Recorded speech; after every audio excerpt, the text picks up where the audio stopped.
Hello and welcome to Cookies Enabled Live Show. Again, we are here. I know we were usually on YouTube, and this time we're going to try Facebook Live, see if we're getting any better of a connection, and see if we get some more interactions with our audience, since that's the whole reason why we're trying to do the live shows. Again, I am William, and the person you see next to me here is Andrew, and we are the creators of Cookies Enabled and the editors and whatnot. So we do all of the work here. Hopefully this is coming better through. My encoding lag is coming down. I'm getting a little better feed here, so I'm hoping things are coming better through on your guys' side as well. So we have a few cool things we wanted to talk with you guys about today. Our main few things that we wanted to hit on are mainly, I should say, the big one is going to be the NASA landing of Perseverance on Mars, and that was a complete success, 100%, which is huge. Everybody loved it. I don't know if you guys got a chance to watch it. I saw a good chunk of it here and there. I didn't get a chance to watch the entire thing from beginning to end, but I think it went pretty well for the most part, and I think it looked really good. So I am happy with how that went through, and I think that is going to be something really cool just to see that expanding in the future. Pardon me. But I think this is a huge step forward again, now that we've had successful and non-successful landings. But this one has been, there was a lot of first times for this NASA mission that were completely successful. So now we have been having some issues again with computers and whatnot, so hopefully this is coming through at a better rate, and hopefully you guys are getting a good feed here. I'm sorry we can't necessarily check on our end. I'm having a little bit of an issue, so hopefully you guys are getting something on your side. I've got my phone watching the feed in my ear through my other Bluetooth, and so far your audio is coming through. I'll find out in a second if mine is. Okay, it's cool. It's like a I'm sure there's a delay. I usually have my feedback looping on itself so I can see what I'm doing here, but again, we're on Facebook this time, not on YouTube, so I don't have my export channel window open, so that's why we're asking these questions. So sorry if that's confusing. I am going to go ahead and play the landing video here for you guys so you can kind of see what happened. This is popping up on the screen now if you can see it. This is going to show two views. You have a 30% slowdown speed and then a real-time speed, and then at the very bottom you'll see the little diagrams of what's really happening. So the very first one, it starts out with the parachute coming out and really starting the slower ascent down to the planet. We're here. Right before you start playing it, yep. Let me bring up mine and I'll hit the space bar. I have the file. I can watch and explain it even though I can't see the screen. Here, let me close that here. There we go, everybody. Hopefully this helps. So I can kind of narrate for you guys what's happening. So here we go. So Alpha indicates chute deployed. The navigation has confirmed that the parachute has deployed, okay, here and we we're go. seeing So significant deceleration in the velocity. Our current velocity. Okay. I've got it ready. I think you. Yep, just restarted. Sorry. There we go. Okay. Okay, so I can kind of hear that audio of the parachute deploy. So yeah, what you're seeing, they show you a few different speeds. This is the first color video from Mars of this sort of thing, especially the landing. This thing is rapidly decreasing in speed. You can see that parachute. It's huge. Parachute's like 70 feet across. What you just saw drop there is the heat shield. Once that's gone, then it is going to allow the sky crane at some point to it's going to allow the sky crane to do its job, drop the rover down on a roughly 21-foot cables. Yeah. They're just nylon, apparently. Yeah, they're really, I mean, again, very, thin very atmosphere, light. you know. Very cool stuff, though. And I love the images and stuff that you get to see. It's super vivid. the color, everything you're seeing is amazing. You can kind of see it moving around. Right. That's just it. I mean, it's dangling from a parachute right now, so it's going to Kind of swing swinging around a little. around, yeah. It's not too But bad though. I thought it was really cool. As you get closer, it gets sharper and sharper, and then you start seeing the dust move from the jets once Yes, these that's the crane coolest part. fires its jets. It's uh, it's breathtaking. Honestly, it's incredible that we're able to Yep. do this sort of thing. To see this, Oh yeah. and now that it's on the ground, they kind of. I mean, think of think of it like you've been in a small capsule for 3 months, Right. and once you're out, you got to stretch your legs, you got to move around. This thing, they have to test all the different equipment, make sure everything is working. Eventually, they're going to unload the Ingenuity helicopter, Right. which we're going to get like 360 rotating views around the lander. It's a drone Exactly. on Mars, and it's insane. What I, I I was losing my mind watching this live. I got to see it. As, well, I watched the live stream, but I got to see this video a few days ago when they released it during one of their conferences, and it was just. You'll especially see at the end here just how monumental it is when you see everybody cheering. So, okay, right Right. now you should start to see views from inside, at least on my end, sky Yep. crane drops. Yeah. And this is where it's Well, like almost, because it's there's getting close. You really can not see the much dust coming atmosphere up. and how the jets fire, you don't even see like the exhaust from No. them. And yeah, what I see now, it takes off. Once it releases, it launches that sky crane as far away as possible. So when it Yep. crashes, it doesn't damage anything or Let me try to to a fast forward spot back to where that they little want part to. there.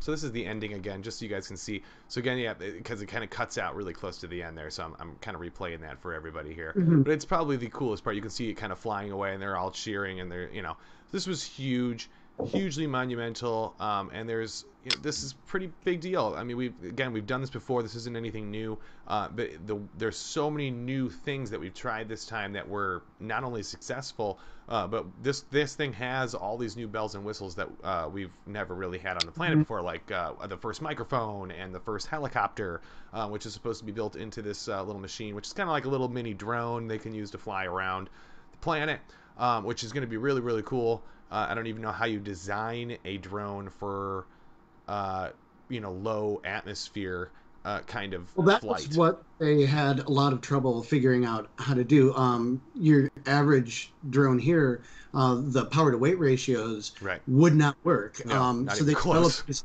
extremely lightweight propellers for it. Exactly. There are actually two that spin in opposite directions, Okay. one clockwise, one counterclockwise, to keep it stable. Um, there was a video I watched. I believe it was Destin from Smarter Every Day. That's another Okay. great channel. But he had toured the facility before this actually launched, and they had handed it was him or Everyday Astronaut. I don't remember Okay. which. But they had handed him one of the helicopter blades. Oh, got you. Said, when we put this in your hands, Oh, jeez. your instinct is to lift up because you think it's going to be heavy, but don't because you might topple it. Right. Just hold your hand because it's so incredibly light. Right. You got to be It's- careful, I'm sure. But it has to be really, really light, and they had to figure out the right size, how to fit it in there, but also to give it lift in such a very thin atmosphere. Oh, yeah. But they figured it out. They would do tests in like vacuum chambers. They'd Right. reduce the air pressure down to what it is at Mars and test to see will it lift, Right. It's on cables in this big thing just moving. It was so a lot of research. I mean, this was announced in 2012. Right. So it's been a very long time. People have spent 8-9 years working on this project, and At to sit least. there and watch and hope that it lands. Right. The sky crane's been used before. They used that for curiosity, so we kind of Right. knew that technology. We did We have had a that lot one of data before. from that launch. Yep. But that they didn't use really like airbags or a drop bounce or anything like that Oh, this time. So that's right. It's too big to launch and bounce across the surface. Also, Right. at that point, they think that I think it was whichever was it Sojourner or one of the ones before Curiosity that bounced. They theorized that it probably bounced about 30 times Oh, I before it wouldn't be came to. surprised. I would not be surprised, honestly. And also, the more bounces, the further you are away from those spots that they really want to work. They want to do the science on. Right. The drilling. So you have to drive back to it, and driving on Mars is very slow because of the roughly 20-21 minute back and forth lag. Exactly. You can't just drive it. You have to program it, tell it where to go. It'll only go about 200 meters a day, Yep. which is actually faster than a lot of the other ones. We'll put a link in the description later. There's a site you can actually follow its path. Curiosity has one. It maps out everywhere that it's been in the crater. So I'm sure we'll see the same thing with this mission. But again, it was a monumental success for NASA. This is going to give us so much more information about the history. They're in a crater that they think was once filled with water at one point. So they're going to be drilling down into the surface, taking core samples so that they can see just what happened over millions of years on the surface of Mars. Was there water? When was there water? Right. Could there have been life? Exactly. I mean, there's a lot of unanswered questions, and hopefully we'll get some answers. I really think this drone will be, or this rover will probably be the most useful out of probably the majority of them, I gotta say, that we've sent, just because it's got so many tools and bells and whistles and stuff. Unless everything goes completely wrong from here, which doesn't look like it, I think this will be very successful. I really think I highly doubt that it will happen, but there is a slim chance that in one of those core samples they might find a few fossilized microbes. You never know. We've never drilled like this into the surface. We won't know for quite a while, though. Yeah, because I mean, we'll be doing some tests on some of the equipment inside the drone.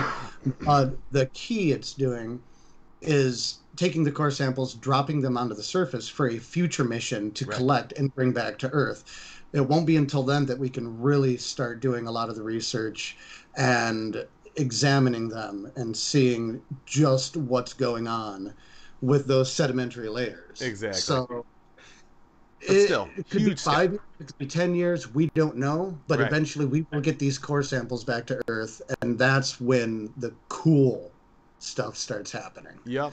Not that this is already cool. I mean, at the end of that video, you just watch everybody standing up, and I mean, people are in tears. Oh yeah. Their entire life's work they just watched successfully in color. Did you hear the audio clip of the sound? It's cool. I mean, it's just a little breeze blowing, but it is pretty cool. I was watching one of the late night shows last night, and they said, now we know what it would sound like if you pocket dialed someone on Mars. Just like a breath. It was just Hello? It was awesome. It was so cool. Yeah, so I think huge leaps and bounds for... So far, my audio has not had a problem. Yeah, this has been good. I've been hearing you loud and clear over here, so I'm hoping everybody's been hearing us. Great. I am. So, I'm hearing it from the actual YouTube, Facebook live stream in my ear. It's really quiet because there's a lag, and it's hard to talk if I hear myself talking. Yeah, that's not fun. But I've so been far, there. It sounded pretty good. So, we need to prepare here, though. It's just me. No, you're good. I just wanted to make sure. So, cool. So yeah, we definitely hit on the landing. I think we covered everything. The next thing we wanted to jump into, there's a few kind of some news from Qualcomm was the main one here. I'm going to try to pull up this video. I might have to move it around my screen a little bit here. So sorry if this is in a weird spot. I'm going to try to get this into a proper condition here. There we go. And turn that off so you can't hear anything other than me. So cool. So here we go. So now I got the Qualcomm video up here so you guys can see it. Now, this company makes a lot of the chips that pretty much went into almost anything that was a mobile device for probably the last 20 years, for the most part. They've definitely gotten into the smartphone market, as well as smart wearing devices, which is obviously where this is coming out. They have these glasses coming out, which I know is kind of a weird way to look at life. But we've already got smart watches and smartphones and smart assistants in our house. This is really the next step. And so this is taking augmented reality and virtual reality, and it's smushing them together and what they're calling extended reality, or XR. So if you start seeing that being pushed out, this is a good thing.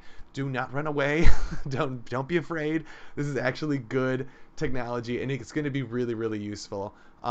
Really what sparked all of this, I'm going to jump to a different video here, is HoloLens, which was created by Microsoft. HoloLens came out right around the time of the Kinect with the Xbox 360. It was between the Xbox Kinect 1 version and the Kinect 2 version.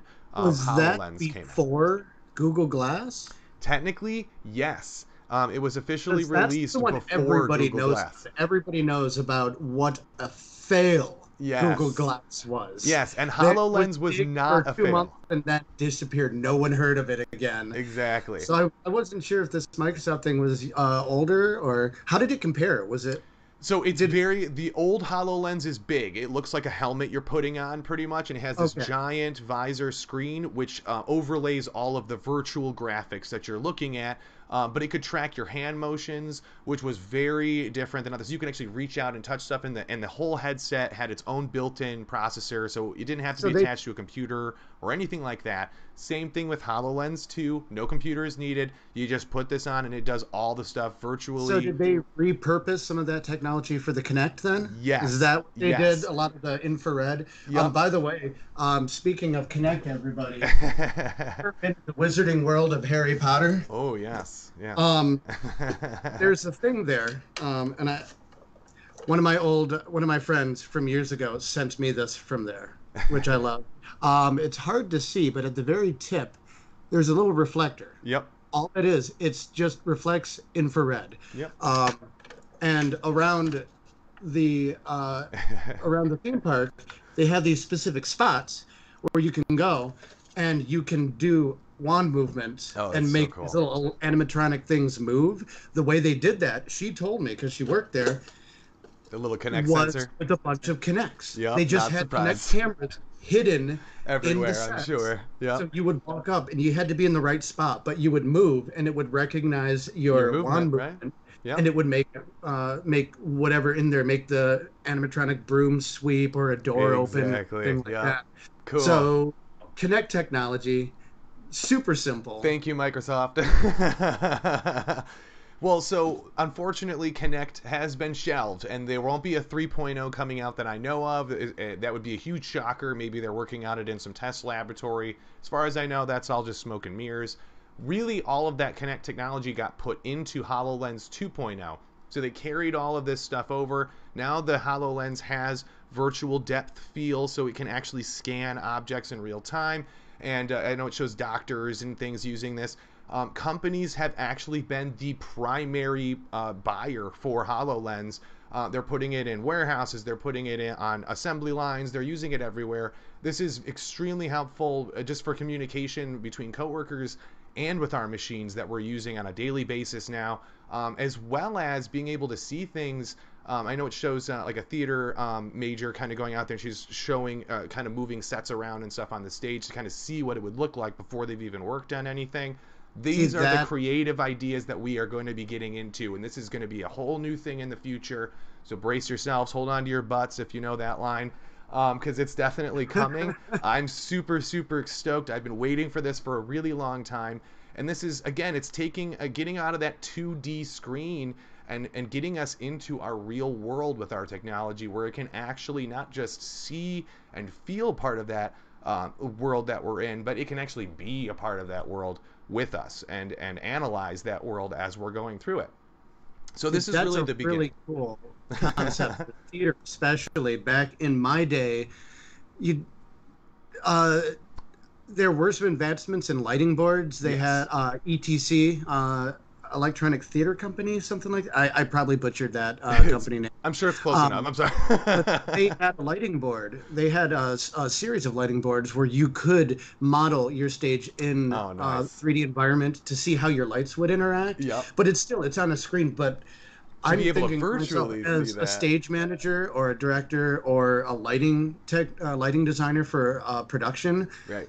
to stand in the audience Right. and look at the stage and see just how things would really that Could be that'd cool. Could revolutionary. be cool. It'd be very cost effective too. Yes. Thank you. Especially during the design phase, you know what it's Exactly. going to look like before you even start building. Yep. I mean, we've seen this. This has happened. This is not new. Again, it's just a reapplying of old technologies with new ideas, and this is creating a new technology and a whole new field of extended reality, and I'm loving it.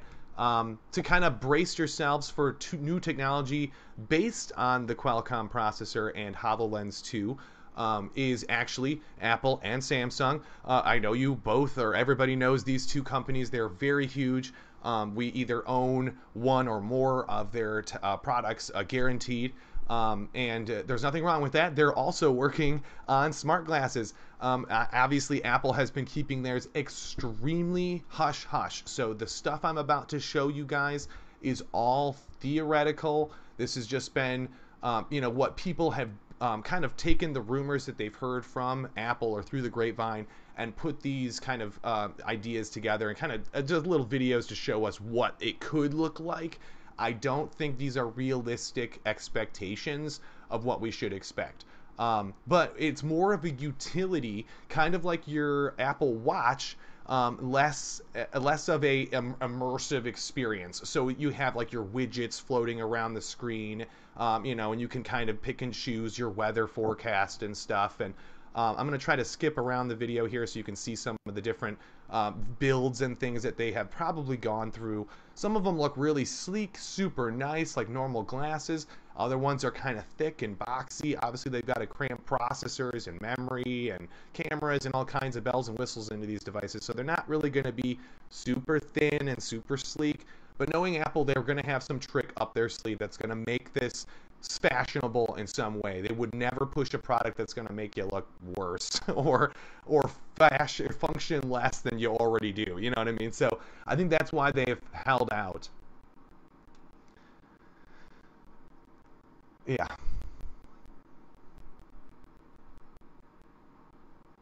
Yeah.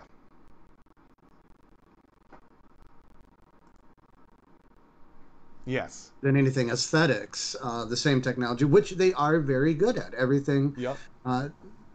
They make beautiful products. They always They have. really do. They really do. Leave it to them. Take an existing technology like this, Exactly. but make it sexy, for lack of a word. Right. That's what I love that. Apple's going to do.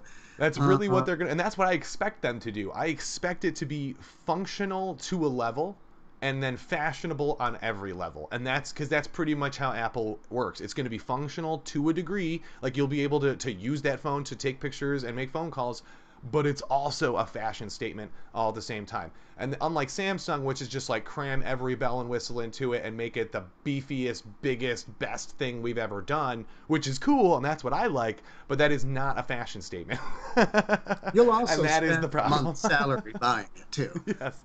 Yes. Like, do I pay rent or do I get the Apple glass? Right. Yes. Yes, that comes with a price, a big price, a very heavy one at that. I don't think these glasses are going to be cheap. HoloLens 1, the original, I think the developer kit was over $5,000 for one of those headsets. So 2.0 will probably be a lot cheaper, probably like $2,000 or $3,000 for like maybe one or two headsets with the dongle of software that you need to code for it and yada yada. But again, I don't know. I wasn't able to find any of the development kit stuff online. I'm sure Microsoft was probably planning to kick that off in 2020 since this is actually year-old news. But again, 2020 is such a bad year. I'm sure Microsoft shelved this and is waiting to re-release all of this information once everything gets a little closer to normal, which I think will be later this year. I feel like a lot of side projects for a lot of companies last year. They're like, pump the Let's brakes. just hold Let's off. deal with what's necessary right now. We don't have the resources to keep going. I Yep. mean, I think with a lot of that development, there's only so much you can do Yes. working from home. You have to be Yep. in an office environment, actually tact like tactile interaction with Yeah. these prototypes. So And hopefully the this year last. we'll Yeah. see more things coming. Yep. I mean, things are getting better every day. Our numbers are dropping. Oh Quick yes. aside, we're getting the Johnson and Johnson vaccine coming Yep. out soon, which Johnson and is Johnson is it coming out doesn't with look a like new it's one. quite as effective as some of the others, but it's Right. still It's I got think good it's reviews getting so the far. 60, like mid 60s to 70% effectiveness, which Right. is still every single dose is going to help. Yep. I'll take it. Yeah, exactly. So I hopefully did want to all of that, show. these companies will return to some of their, skunk work style development and start Exactly. giving us some cool developments over the year. I'm really excited to Um, see what they come up with.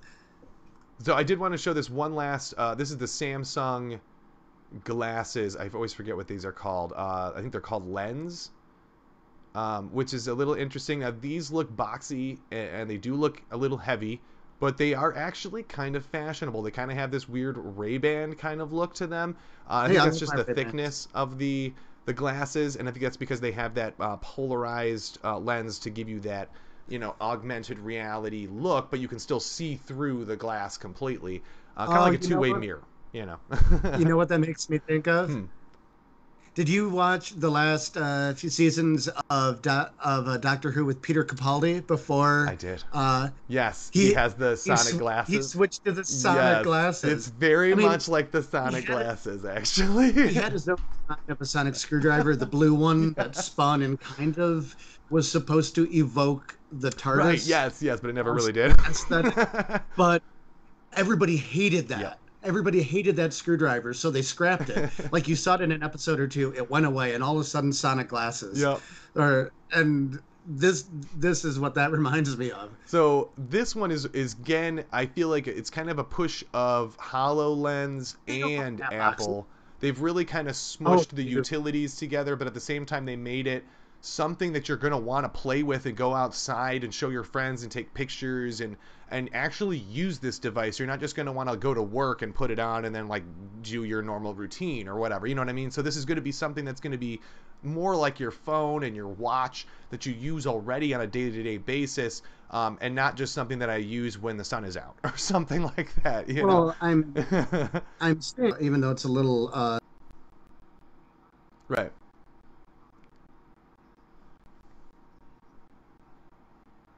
Yes, they do.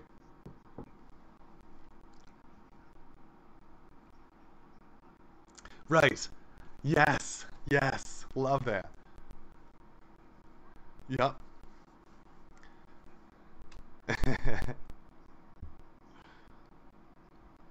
It's so awesome. I mean, mind blowing.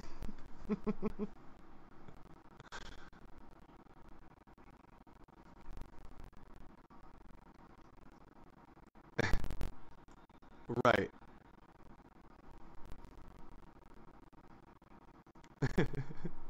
piloting it Right. because I'm Right. like, what's behind the drone? Am I going to hit it? I have to see it line of sight, and which your FAA regulations say you should keep it in line Yes. of sight if possible. Always. If you can, anyway. I mean, some people will take them out 4 miles.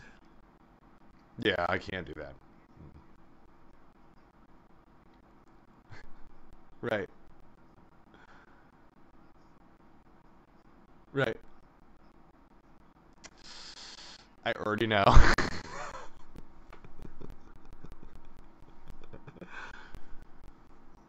Oh god. Auto return. It landed, didn't it? Yup.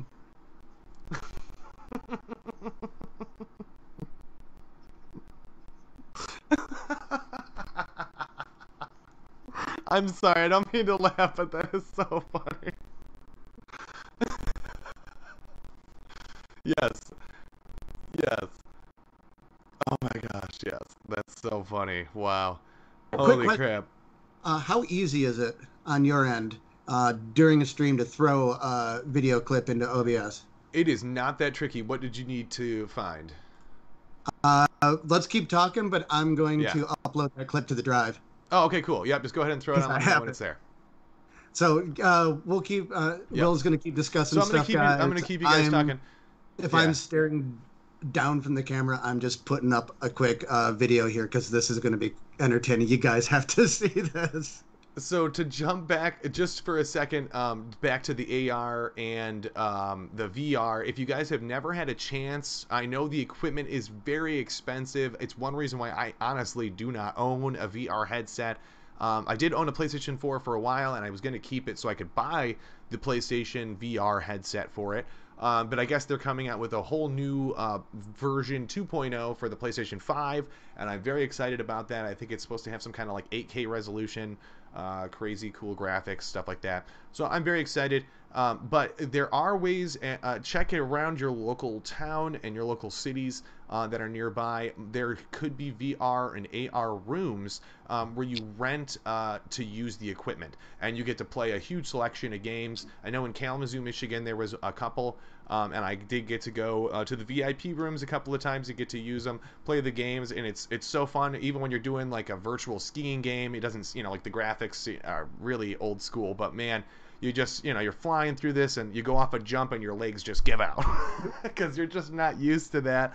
It feels like you're actually skiing, Yeah, and if you were flying through the air, you wouldn't need your legs. You've seen all the videos of people like falling over or being really awkward when they're like when they have their Oculus on because it messes with like your brain sees something and wants to react, but there's actually no external stimulus.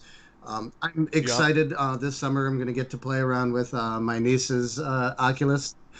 She got one for Christmas. I was going to say, Oculus is the one I got to try. It's the best, I would say, Evie. so far. She was the one that suggested we talk about AR and VR. Yep. And here we are. So this is for you.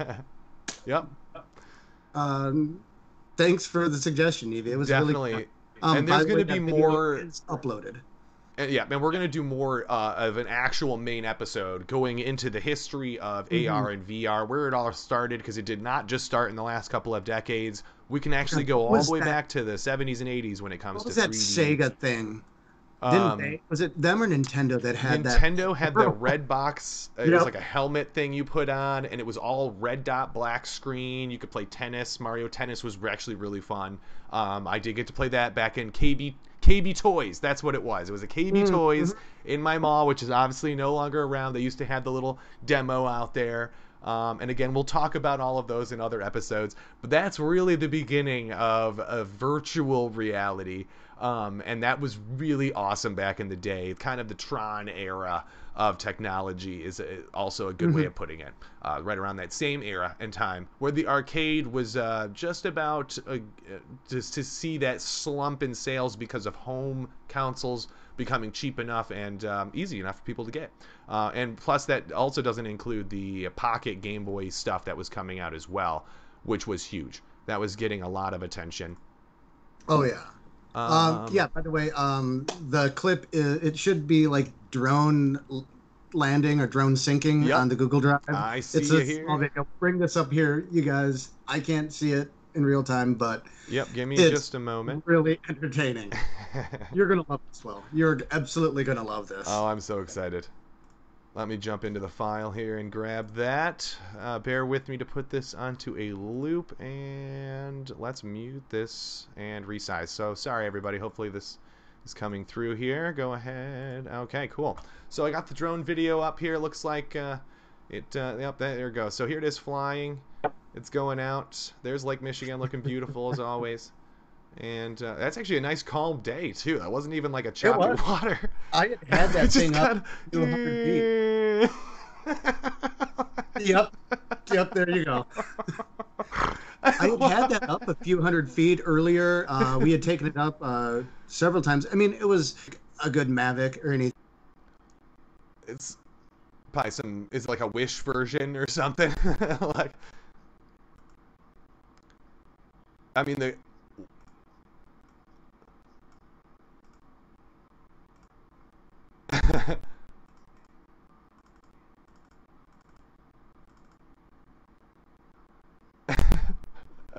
I'm stunned. It actually filmed under the water.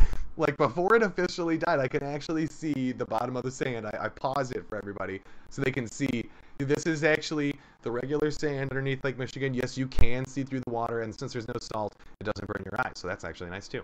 So I saved it. Like if I was able to get to it fast enough and throw it in some rice, it probably would. Oh, you would have been fine. But the water was only like 40 degrees still because it's yeah, that's dangerous. And I started to wade out, but then it was a 30 more feet, and I just it was not worth it. It was not worth really it. Upsetting, but it's not yeah, worth I it. see it on my screen now. Just it goes up and then down. Oh my gosh. Well, thank you for sharing that video. I do have a drone as well. I actually had a couple. One of them it does still fly, but I can't get the camera to work on it anymore. It's these are all Chinese knockoffs that I got, unfortunately, and it's just because I'm a very poor man, so I cannot afford the $100 American version of these drones, unfortunately. I have but as soon as I can, I will get one. Right now, it's a fixed. Fixed legs, so it's not collapsible. Mine is the collapsible. In the summer, I would love to maybe get one of the previous generations of Mavics.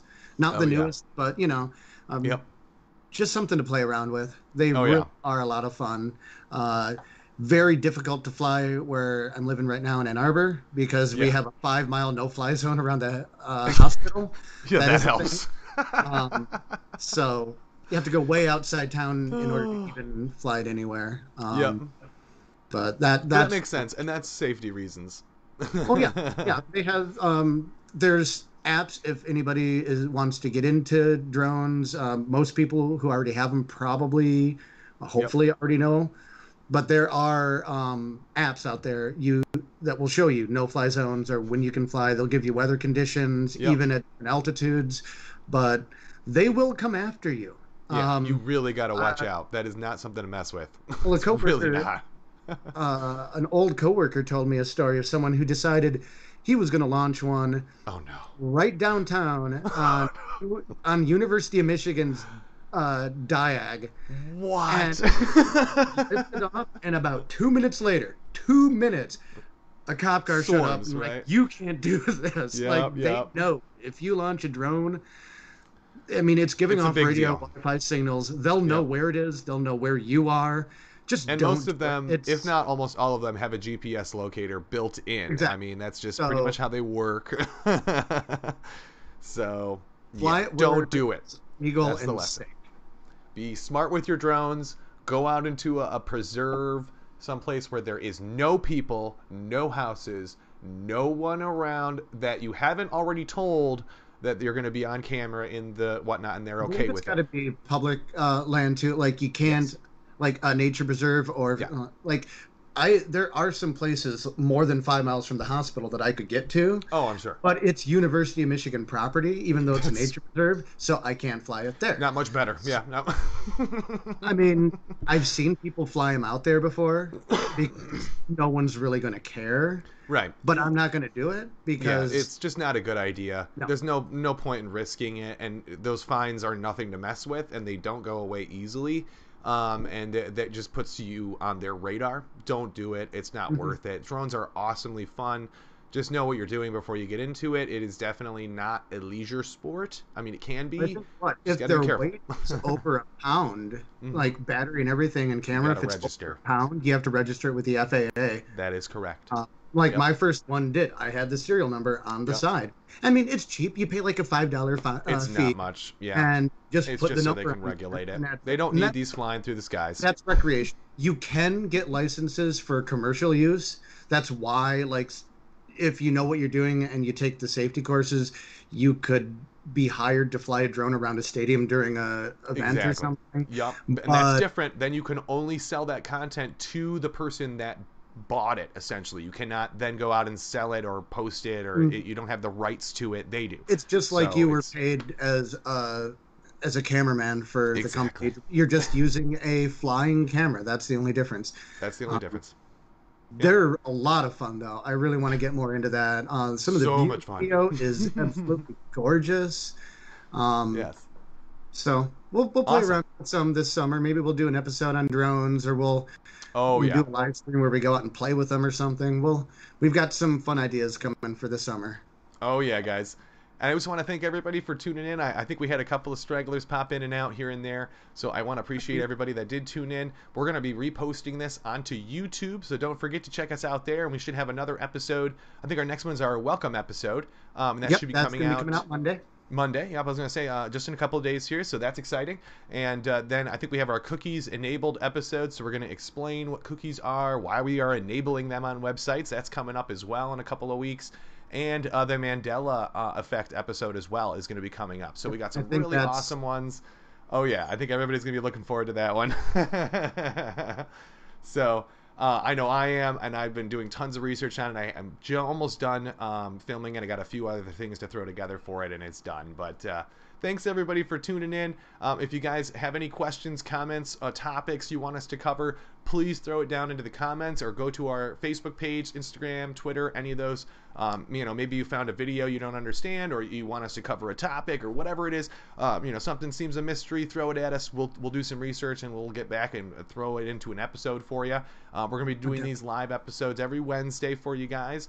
We're going to be trying to do it either on Facebook or on YouTube. Just check out on our Facebook page to see which one we're going to be trying next for you guys. So I appreciate you all. Thank you all for tuning in, and have a great day, guys. Thanks again.